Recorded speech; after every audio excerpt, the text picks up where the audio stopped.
and welcome again to Study English, IELTS Preparation. I'm Margot Politis.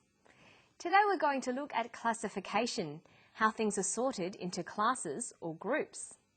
We'll listen to an archaeologist talking about artefacts, things left behind from the past, and what sorts of groups they belong to. And we'll finish by doing some pronunciation practice on final S sounds.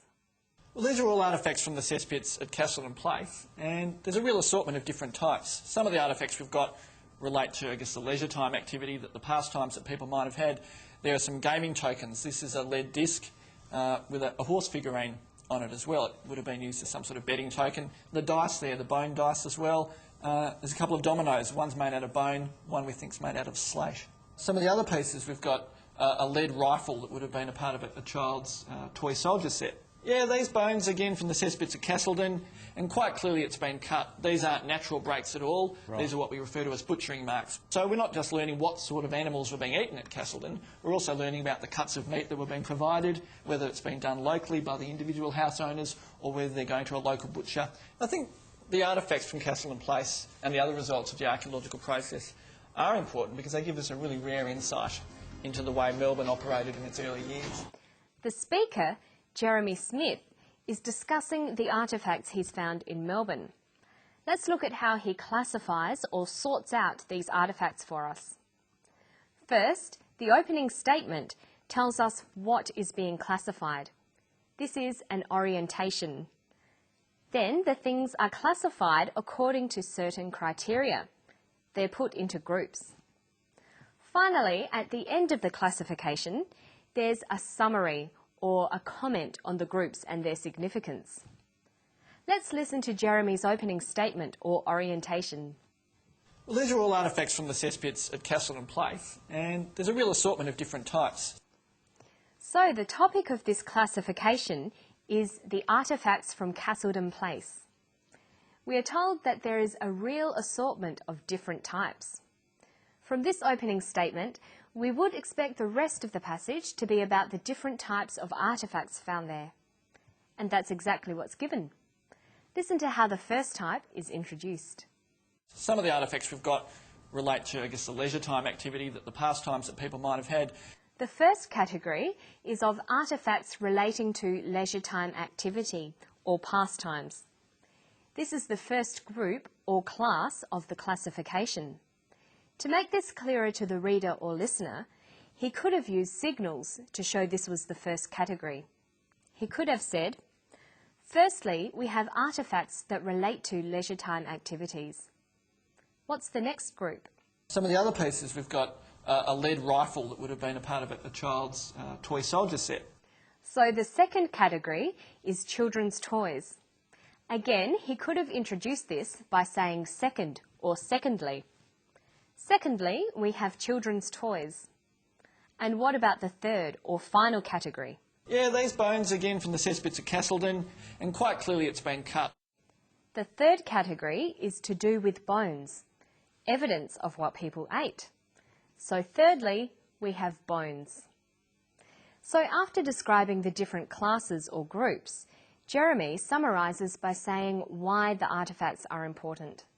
I think the artefacts from Castleton Place and the other results of the archaeological process are important because they give us a really rare insight into the way Melbourne operated in its early years.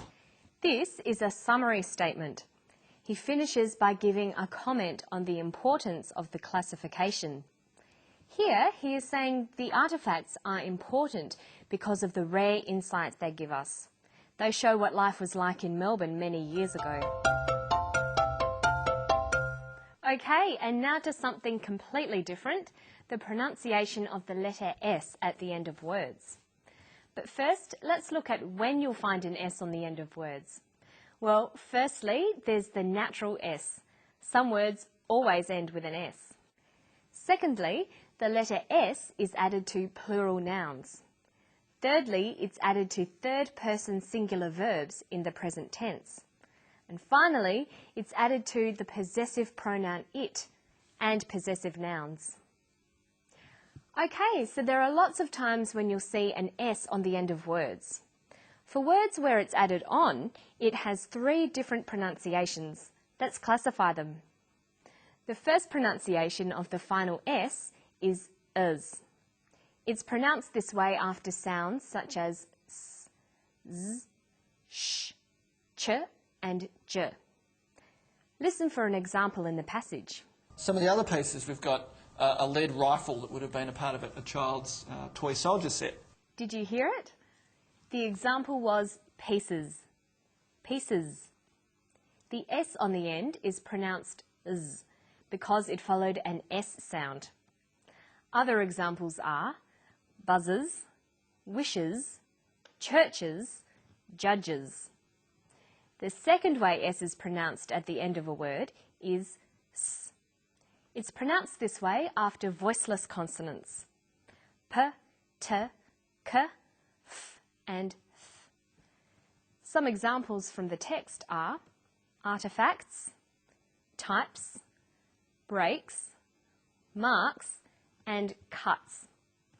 The rest of the time, that is after voiced consonants such as b, d, g, l, v, v, n, and after vowels and diphthongs, the final S is pronounced z.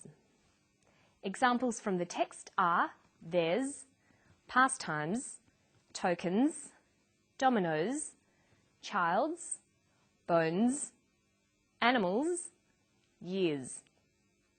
Now listen to the clip again and try to hear the difference between these final S sounds. Yeah, these bones again from the cesspits of Castleton, and quite clearly it's been cut. These aren't natural breaks at all. Right. These are what we refer to as butchering marks. Its is a word that even native English speakers have a lot of trouble with. Its can be written without an apostrophe and with an apostrophe. But what's the difference? Well, with an apostrophe, its is a contraction of it is or it has. Without an apostrophe, its is a possessive pronoun. The other possessive pronouns are my, your, his, her, our, and their. These are used to show possession. For example, is that your dog? What is its name? Remember that possessive pronouns never have an S added to them, but possessive nouns do. Is that Simon's dog? Apostrophes can often cause trouble for English language learners. They're used with contractions and with possessives. Don't ever use an apostrophe to make nouns plural. There are many students at school. Not, there are many students at school. And don't confuse the contraction of a noun and is with the possessive form of the noun. They look the same, but they mean very different things. Mary's dog is ill means the dog that belongs to Mary is ill. Mary's ill today means Mary is ill. Here, Mary's is a contraction of Mary is. Okay, now let's listen to one last clip, then we'll see if you can add some apostrophes. Some of the other pieces, we've got a lead rifle that would have been a part of a child's toy soldier set. He says, some of the other pieces we've got are a lead rifle that would have been part of a child's toy soldier set. We've is a contraction of we have, so that needs an apostrophe. Would've is a contraction of would have, so that needs one too. And the last one?